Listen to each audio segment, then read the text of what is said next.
Alors Catherine Persida, je suis conseillère principale d'éducation. L'atelier que j'anime aujourd'hui, c'est comment défendre ses droits lycéens au sein d'un établissement scolaire. Voilà, comment déjà connaître ses droits et dynamiser la vie lycéenne dans un établissement scolaire. Vous avez des tas de sites académiques qui offrent aux lycéens quand même des outils, des petites vidéos pour expliquer comment on peut dynamiser la vie dans son établissement. On peut faire appel aussi aux délégués académiques de la vie lycéenne dans chaque académie, qui est là aussi pour accompagner les lycéens. Dans son établissement, concrètement, on sait qu'il y a des CVL qui parfois fonctionnent pas bien. Et c'est pour ça que lorsque j'étais dans des fonctions au ministère, on s'est battu pour qu'il y ait ces semaines de l'engagement, pour que tous les lycéens aient bien connaissance de leurs droits et comment ils peuvent en bénéficier et les appliquer à bon escient. Et à chaque échelon, vous avez aussi des personnels qui sont là pour accompagner les lycéens, pour prendre des initiatives, s'engager. Ça peut passer dans un lycée notamment par tout d'abord la première étape d'élection, mais tout d'abord des semaines de l'engagement, présenter à tous les élèves les différentes instances, les différentes possibilités de s'engager dans un établissement scolaire,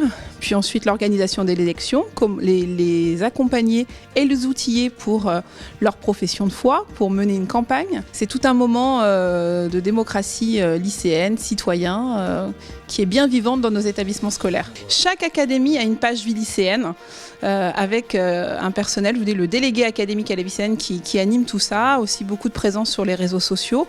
Voilà, vous avez quand même de grands outils. Le ministère lui-même a sorti un guide de l'élu lycéen, des outils pour les semaines de l'engagement. Un des rôles importants de vos organisations, c'est aussi de communiquer, d'être proche des élèves, des lycéens, de faire remonter les revendications et notamment à chaque échelon de l'établissement, de l'académie, au niveau national.